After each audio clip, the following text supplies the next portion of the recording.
Hello random people on the internet, my name is Banana, and today we are just talking about pet items, how to get them, what is good, and we're just going to get right into it. And to start, we're going to look at my boy Zog. First thing that Zog has is the All Skills XP boost. This is going to be really good on alchemy pets that you're leveling and on the Guardian pet. Otherwise, it's pretty useless because every other skill has something where it is going to level, and if you are leveling your Guardian pet through combat rather than doing it through something like enchanting, then it is going to be better to be running a combat boost.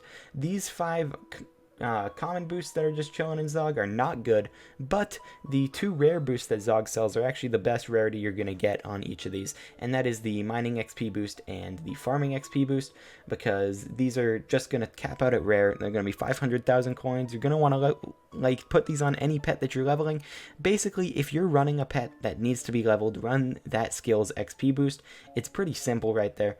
And next up, we got Big Teeth. Big Teeth increases your crit chance by 5.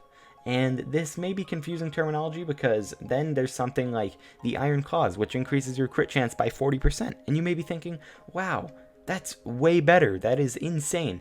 But for a lot of pets, that's actually not better because the 40% is actually based on the pet. For example, on my Wither Skeleton pet, if I was running a Iron Claws on there, it currently has 5 crit chance without Iron Claws. If I put it on, it does not go up to 45%. That would be insanely broken. It goes up to 7% because it's just a 40% boost to the current stats. So it's really up to the pet on what you use here, because Iron Claws is really good and Sharpen Claws is actually pretty good. It's the second best damage item. I wouldn't say Big Teeth is like ever useful, and like the Hardened Scales also isn't really that useful, but Sharpen Claws is going to be really good on things like the Pigman pet, where the Pigman pet has no crit damage, it has no crit chance, so it has nothing to gain from Iron Claws. But then you have things like the Ender Dragon pet, the Tiger pet, and just any pet with a lot of good base stats. Like even the Wither Skeleton to an extent would do really good with something like an Iron Claws, just because of the increased crit damage from it compared to something just increasing your crit chance or increasing your crit damage. You can get more stats, then if you can get more stats, then it's going to be really good, obviously. So the last good thing in here is the Bubblegum. Bubblegum is only going to be good in some situations in the game. I would say it's going to be really good on tanks and healers in dungeons, and tanks is really situational. Like, you can still run the Hardened Scales if you really want to, just to get that 25 extra defense. It's going to be very minimal, but obviously this would be pretty good for tank. But Bubblegum increases your orb duration by 2 times, so that makes Overflux Power Orb last for 2 minutes, and it also makes Mana Flux last for 1 minute, which is just going to be a lot of time of orb, and it's going to be really nice to have that orb. So I definitely recommend Bubblegum on something like a Jellyfish pet for a healer, or just anything where you're tanking. It could still be good just because you're going to have to use less mana on your orbs then, which is just going to help you in the long run with just healing yourself more with Wands of Restoration or with Zombie Swords. So next I do want to talk about the increased rarities of the XP boosts that do exist. So there is fishing, foraging, and combat. The foraging is going to be a drop from the mobs in the Howling Cave, and maybe at the ruins, I'm not sure on that, but I know for sure it is from Howling Cave. And it's going to give you 50% pet XP for foraging with the epic rarity, and that is going to be a lot of XP for your foraging and for your taming, because if you didn't know, foraging is the fastest way to level taming in the game right now since they nerfed alchemy, and that's just going to be really helpful. Then you have something like the Combat XP boost. Now the Combat XP boost is going to be obviously used on any pet that you're leveling with combat. It's just going to be really helpful straight up. And this is going to come from Obsidian Defenders, Watchers, and the Magma Cubes in the Nether. So that is going to be something that is weird to grind out because you're going to be killing things that you don't usually kill. But getting this 50% pet XP boost for combat is going to be really good. And last but not least, there are rare and epic versions of the fishing XP boost, and they drop from different sea creatures. So you can see, where does it start dropping? I didn't actually look at this beforehand. So you can see the fishing XP boost drops from the sea leech right here, the rare one, and the epic one dropped from there. And I don't think the epic one actually does drop. I think that's a bug just looking at it. But the epic one does drop from the Deep Sea Protector, the Water Hydra, and the Sea Emperor. So it's going to be really nice to just get these XP boosts, because fishing is really annoying to level. All of these things to level is just really sucky. Leveling all your like fishing and just fishing pets suck. That's the moral of that story, and getting those leveled will be really nice, so the XP boost is going to be awesome. Next up, I want to talk about the Craftables. There are currently 2 Craftables in the game, and they're pretty niche, but they're also pretty good. So the first one is going to be in Leather Collection 7, and it's going to be the Saddle. The Saddle can only be used on the Skeleton Horse and the Normal Horse, and it is going to increase their speed by 50% and jump boost by 100%.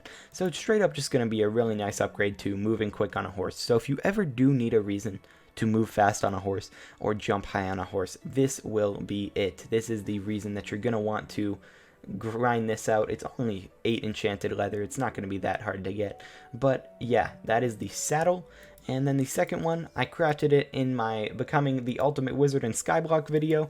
It is the textbook. The textbook increases the pet's intelligence by 100%. So this is going to be good on pets like the Guardian, like the Sheep, and like the Phoenix, where they have really high base intelligence, because doubling that is going to be really good for things like dungeons and anything where you need intel in the game. This is going to cost 8 enchanted lapis blocks and 64 enchanted paper. It's going to be a pretty cheap craft actually, and pretty cheap on the auction house as well. I'd just recommend getting it on any mage based pet pretty much. Last but not least, I do want to talk about the 3 core items. These are going to be drops that are given from mobs that then have to be crafted into their respective pet items. So the first one is the EXP share core. This is going to drop from Deep Caverns mobs, and it's really good for leveling multiple pets at once, but only 2, I would say. Never put this on more than 1 pet at a time, because it actually splits the XP that it gives between all the pets holding it. So if you have 5 pets holding an EXP share core, rather than all of them getting 25% of the current pet's XP, they're all going to get 5%. So that's literally nothing, especially considering the fact that this EXP share only really works effectively when you're using it on the same skill pet. Now what I mean there is, if I'm leveling a foraging pet, for example, like if I'm leveling my monkey, or if I'm leveling my ocelot with an EXP share core, I'm going to want to be doing foraging, because if I'm not doing foraging, the ocelot will still get XP from other pets. It will still get the combat XP if I'm grinding revs or something, but it's going to get that at a quarter of the rate as if I was just grinding another skill. So you really want your EXP share core to be centered on whatever you're grinding at the moment and just leveling up a secondary pet. Like I use my monkey normally, and then I grinded up the ocelot with the EXP share. So that's going to be really good. It's only going to cost 72 enchanted gold along with the core, so that's awesome. The next item that I want to talk about is the Lucky Clover core. This drops from the Carrot King sea creature, which is somewhere in here. Where's my boy? Where's my boy? Where's he? I know that I must have missed him. There he is, Carrot King. He drops the Lucky Clover core. You get it at Fishing 15, and you just have to use carrot bait.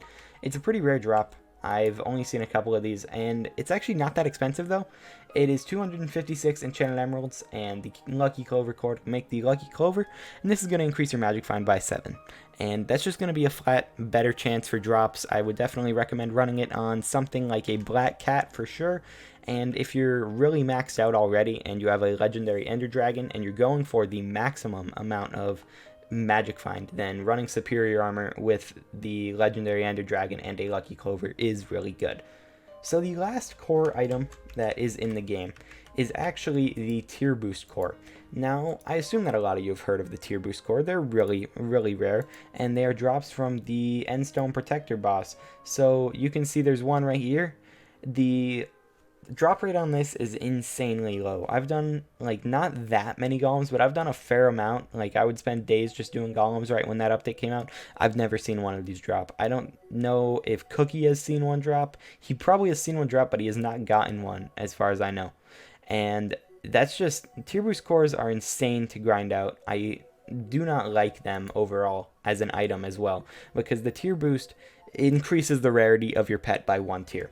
Now, this poses the same problem that an item like Frozen Blaze poses when it comes to just saving a pet slot. Like, I don't like Frozen Blaze because I like having the freedom of being able to select any pet in the game if I feel like it. Like, I can literally just click on any of these, run it with my superior armor, and bada bing bada boom, we're doing good.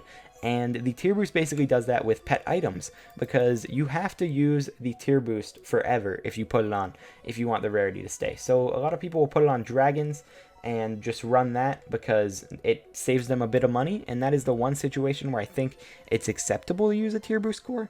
But if you're trying to go for being maxed out in the game, using a tier boost core on any pet is just not going to be helpful, because you're missing out on Iron Claws. Then you're missing out on literally any other item that you could run. Like, if you have a level 1 pet, you're now going to have to level it without any XP boost because you use the tier boost core, and it's just going to be sort of yikes, especially considering the insane price of the tier boost core, which is or the tier boost item, which is 10 enchanted iron blocks along with the tier boost core, which is expensive in itself. So that is going to be my video on every single pet item in the game, how to get them, what is good, and I really hope that it was informative. I really tried to get the best stuff, talk about what is good. If you did enjoy, or if it helped you out at all, please smash that like button, maybe even subscribe, maybe even go down in the description below, buy my Badlion cloak, use code BANANA for 10% off, or use code BANANA for anything on the Badlion store. It really helps me out. So yeah, that's going to be all for today. I will talk to you guys in the next one. Peace out.